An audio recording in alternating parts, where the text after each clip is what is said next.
fight me down, crabs in a barrel. Wanna take my crown, renegade. I'm lighting up the way. I'm inspired. On the trail. Hello, hello, hello. Welcome to the Power Table, conversations for Black women. I am excited about the second season. We are bringing you Black women throughout the state who are going to share their brilliance, their beauty, about the issues that are important to us and about us. So sit back, stay tuned, and enjoy the show. Hello, hello, hello. Welcome to the Power Table, conversations for Black women. Okay, today is going to be an interesting day because we have our first male, and I thought it would be appropriate to bring somebody that I'm extremely close to, to have this conversation about. I oftentimes, so let me first introduce him. This is Richard Harrison. He is the founder of Kingdomhood, which is a more than a brand. It is a kind of a focus on Black males and building kingdoms with a kind of twist around our hood, right? That's right. Lifting up kings in our hood. Correct. All right. So, Mr. Richard. Yes, ma'am. We have been having this conversation, you know, the collective, California Black Women's Collective is all about Black women, uplifting Black women and girls. That's correct. And oftentimes I get asked, what about the men? and my first reaction to that is like, yeah, what about the men? You know, because I recognize as a mom of two sons that I'm raising men. But the other part that I recognize is in raising those men is I've had people come into the space to teach them about manhood, like yourself, and my grandfather and my brother, because there were certain things I couldn't teach them, and I recognize that as a mother, and I appreciate that. But in the space that I'm in, we went to the convention. The Democratic Convention, and also went to the Congressional Black Caucus, and the absence of Black men really, you know, concerned me because I don't think this is a journey of either or. I think this is a journey of in addition to. That's correct. So, you know, first let's start with, tell us a little bit about why you started Kingdomhood and the need to have something like Kingdomhood. Yeah, so it kind of started on the backdrop of the George Floyd murder, and I really saw men Black men particularly in a kind of like this matrix where they were lost. They didn't know how to feel about America, whether it be the public political stream, whether it be into socioeconomics, whether it be into business, whether it be just in our communities. And there was really no type of group that really came together and said, hey, you are kings. Right. And this is the pathway that we're going to create to help you become a king, whether it be economical, whether it be education, whether it be pulling our dollars together as far as investing and creating a system, creating a neighborhood that's safe for us. So that's kind of my concept. All right. So like creating your own ecosystem. Yeah, own ecosystem. Focused similar to the collective, right? Exactly. The Black Women's Collective. Yeah. So this is political season. Yeah. One of the craziest times of all years. And obviously we're a nonprofit, so we don't lean on either side when we're talking in the politics. But really walk me through, it's been so much talked about Black men and where they are and where they're going to stand in this election. You know, first help me understand, like, where are Black men? Ooh, that's a loaded question. I think when it comes to politics, I think for the most part, Black men are really disillusioned and disconnected because we don't feel that the politicians are talking to us when it's not voting season. Now, you look on voting season now, you got all these advertisements. You got every politician, you know, popping out of the woodwork saying, vote for me, I can do this. But when it's not an election season, they don't see them in the communities. You know, I would say another thing is communication to Black men is very important. You need to speak to our heart. How do you do that? Well, you speak to the issues that impact us. Okay, like, for example, jobs. Number one thing on a Black man's, you know, his purview is jobs, right? And because we are so tied to our checking account, our egos are very fragile and shallow and misguided. I don't feel like a man if I'm not making money. You said that, not me. When you're sitting on the hot seat, you got to keep it real. Right. It is. And if we don't have jobs, we're not thinking about politics. And so we're kind of disconnected. And also the way you communicate as far as the method, right? How they communicate, a commercial, or they send you, some flyers, or they send you a publication with a bunch of in black and white. Right. We're on our phones. Right. Our lowest voting block is from 18 to 35. They only vote at 35%. 78% of black men are on Instagram. Really? These measures should be on Instagram. Right. Politicians should be on Instagram to reach that audience. Right. And so when you think about, you said, how you communicate, but messaging. And so messaging, okay, jobs. So we know that because jobs are important to everybody. But like, what would you suggest that the politicians or any group, whether it's a company or anything, because we're seeing just like almost like black men not being in the forefront anymore. So what type of messaging, outside of, talk about our pocketbooks, what type of messaging would resonate the best with black men? First of all, letting them know you care about us, and not just because you want to solicit our vote. We wake up every morning and we see these communities that tell us that we're not successful. Whether it be the way they look, right? The way we see it, the look and feel of our cities, are not up to par. So you get up like, wow, man, this particular politician is over this city, and look how it's looking. Why am I going to waste my time, listening to him or talking to them? Because your experience is, I'm living like this, and you're telling me you're doing some work for me. Correct. On my behalf. Correct. What work? And we don't see it. So I think politicians really have to say, listen, if you elect me, I'm talking about town halls. I'm talking about in the barbershop conversations. I'm talking about saying, black men, I hear you. I see you. I see your community. I understand what your struggles are. And these are my particular policies that are going to directly help you get to that next level and get to the city the way you want to be. And you guys are able to take care of your families. Now, I've heard you say, and you say this all the time, you believe 50% is personal responsibility. Correct. So what is the responsibility of the brother? Great question. So I did a podcast called No Country for Lazy Black Men. And I got a lot of pushback, but that's my personal responsibility part is what are we doing? The politicians in our neighborhood, may not be doing everything, but who is my county supervisor? Like for Holly Mitchell, do I know who she is and what she does? Have I called her? Who is my mayor? Who is my city councilman? Am I going to the city councilman meetings? Am I calling them saying, hey, you're going to fix this or we're going to vote you out? Right. Am I as a over 55 black male, am I wrapping my arms around the lower voting block, say you need to vote for these reasons? Because in my voting block, we're voting over 60%. Right. So there's a gap between us. The 35%. We're and not the mentoring 60. them. Right. We're not mentoring them. Right. But we're seeing that also. That's not different in black women. We're seeing that same dynamic in black women. We're seeing that black women over a certain age are more likely to be engaged than some of the young sisters. And so when, this goes back to, our story is not that different. Right. It's just our effort may be different. And so when we think about, how we can bring us back together, again, it shouldn't be in addition to, it shouldn't be either or, it should be in addition to. What would you recommend that black women, you're hearing black women, is leading this and black women's leading that. But first, let me ask this. How does that make black men feel? Well, I think that we're not leading in the workplace. So then in our relationships at home, we don't feel like leaders either. Because listen, black women are the most educated sector. You guys are making more in aspect to the white dollar than black men are. You guys opened up more businesses than we have. So you guys are doing it. And I love that fact you guys are doing it because you had to. Because we were missing. We were had the drug issue. We were being locked up in large numbers. So we were out of the home. And I think that we, for the most part, feel that black women are doing better than us. And they're more successful than us. So it taps into lowers our self-esteem in a certain way. We feel like, man, they're more successful now. They're successful in the worst place, and now they're successful in the house. Where do I fit in their life?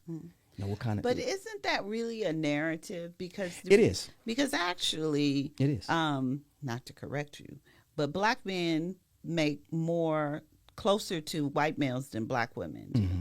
Black men make a little bit more than black women as a whole. Mm-hmm. So, As a whole, okay. Okay. you know, so we make 64 cents, right? no. That's national. I only deal with Oh, California. you doing local? Okay, you doing local? Okay, I got you. Well, You're even right. nationally, it's Right. still the same data point. Right.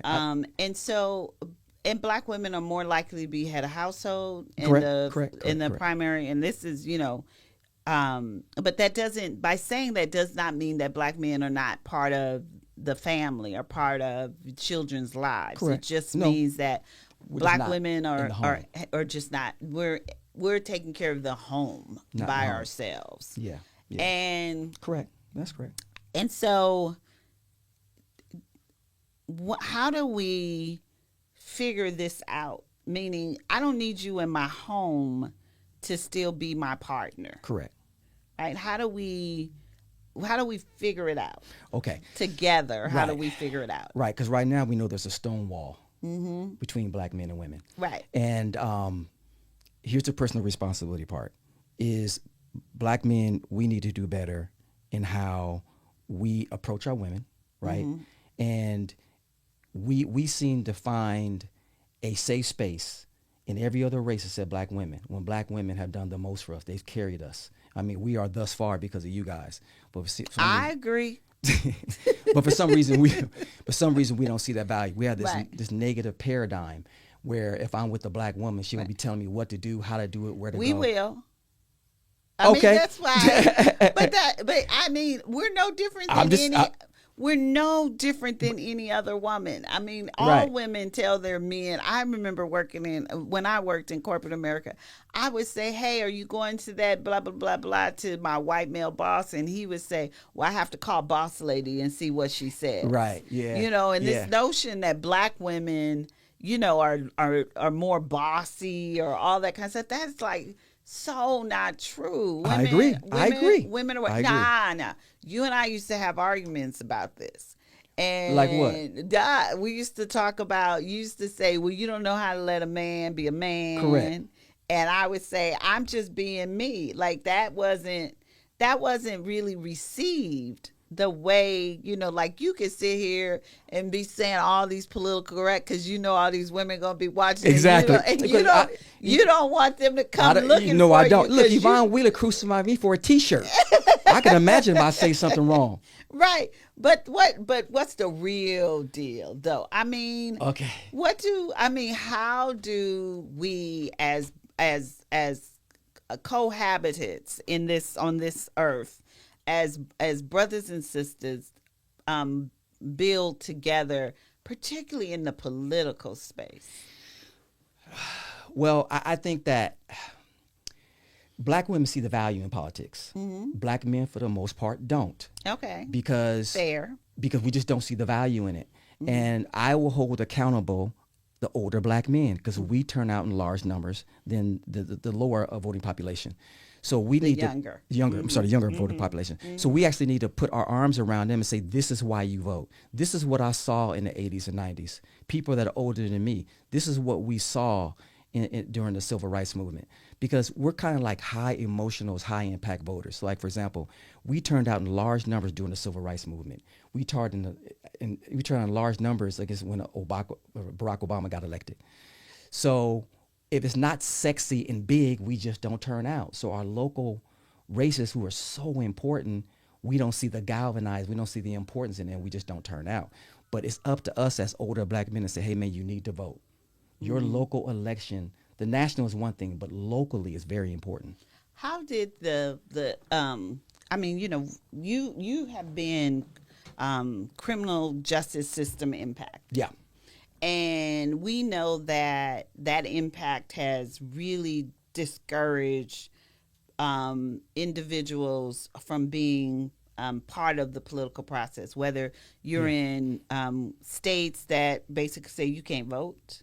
Yeah. If you have been system impacted, or you are in places like California that says everybody, you get a chance to vote, even if you are there without charges, and yet you just can't make bail. You still have the ability to vote. How do we touch that population to let them know in California you have voting liberties that the national narrative is different, but we need you to know locally that you can have the right to vote. Right. Well, there has to be some type of storytelling, and it has to come from black men who have been in the system and who have made it out, and because of certain political advantages that of voting and certain politicians that helped us move out of that system and move into the mainstream and be successful.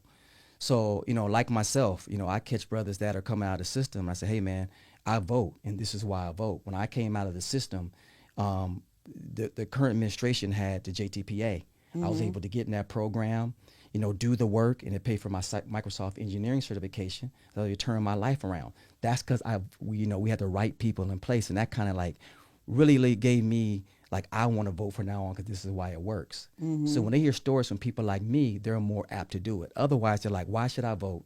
Right. Nobody is listening. Nobody cares. Nobody cares. Yeah. That whole thing. That is so true because policy, we've had this conversation around how local policy is. Yeah. Because the federal government, the national, you listen to the national news, they're talking about in general.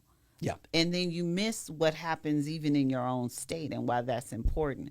And so today we're here, and reparations is a good example. Correct. Of that, is that we hear a national conversation around reparations, but then at the same time, California was doing something around reparations. And there's been some wins and some not so wins. Not so, we just didn't win on some things. What would you recommend to this upcoming generation of the 35 percenters? Yeah, 1835, yep.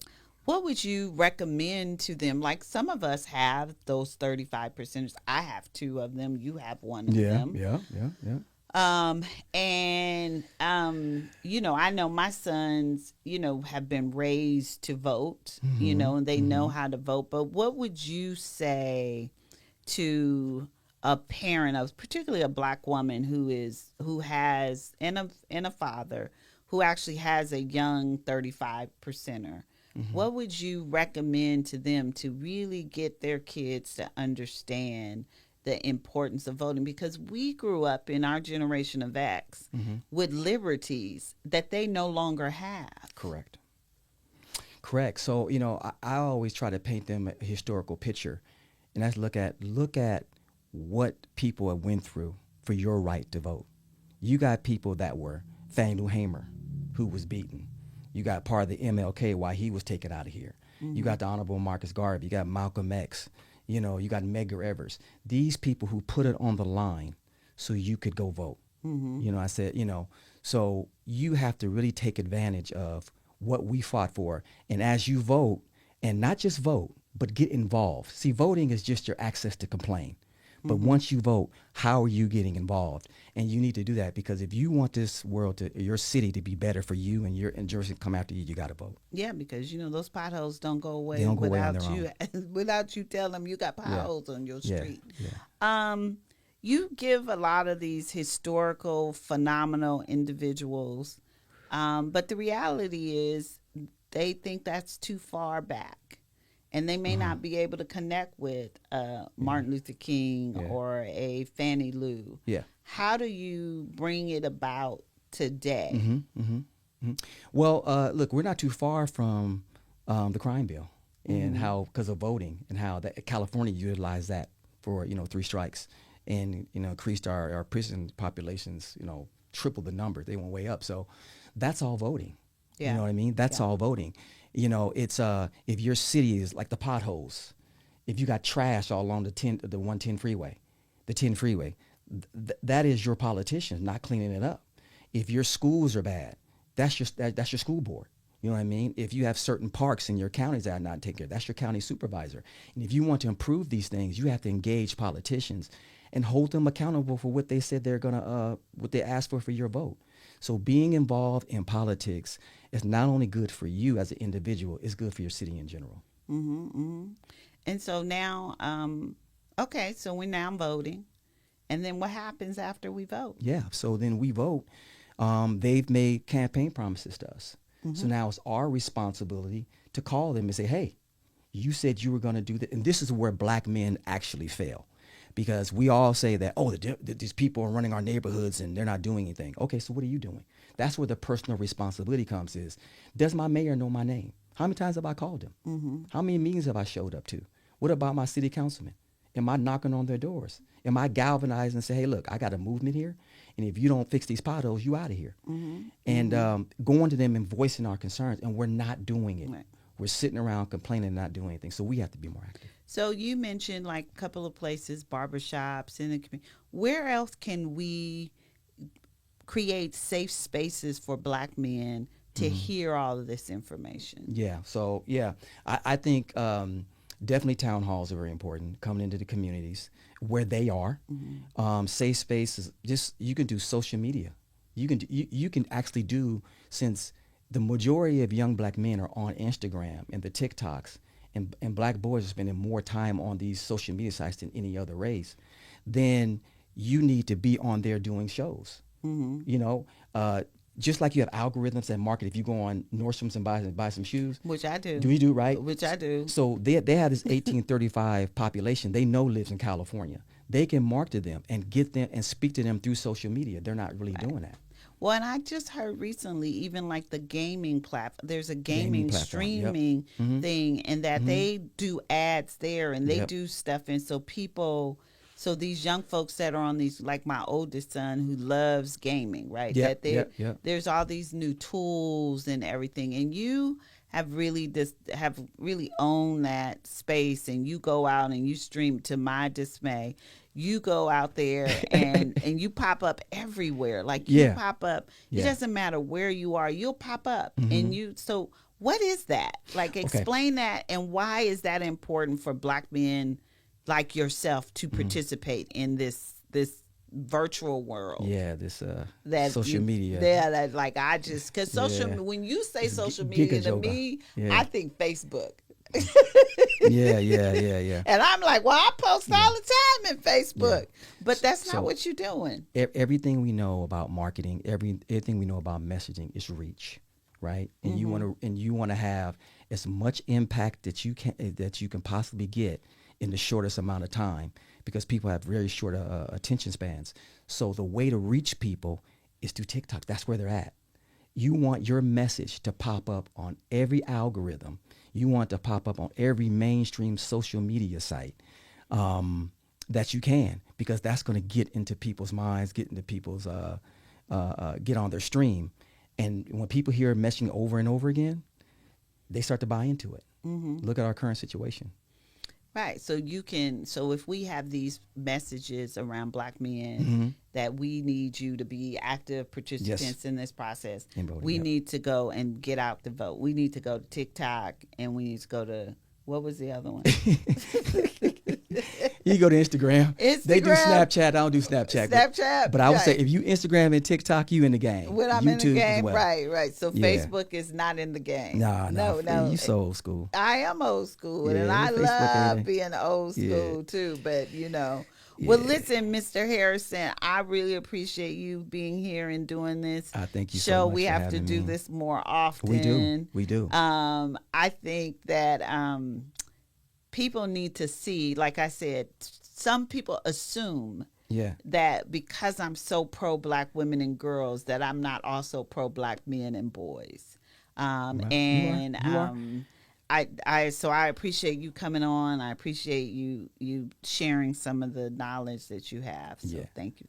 No, I thank you for, letting me on the show. I mean, listen, your impact in my life has been, second to none. I mean, everybody knows that the kingdom hood and where Richard gets his confidence from, and his solidness, who he is as a man. Calling yourself Richard. In third person. No, people talk about me. Right. You know what I mean? So where I get it from is, from you. So I appreciate that. Well, I appreciate that. Seeing you work and your support. Yes. No, well, that's what we do. We help brothers just like we help everybody else. So thank you. Thank you. I appreciate it. Thank you. Wow, wasn't that great? I hope you enjoyed the episode and you found it empowering. You can follow us on X, formerly known as Twitter, Facebook, Instagram, and our YouTube channel. Also, you can find out more information about the California Black Women's Collective Empowerment Institute at www.cablackwomen'scollective.org. See you next time.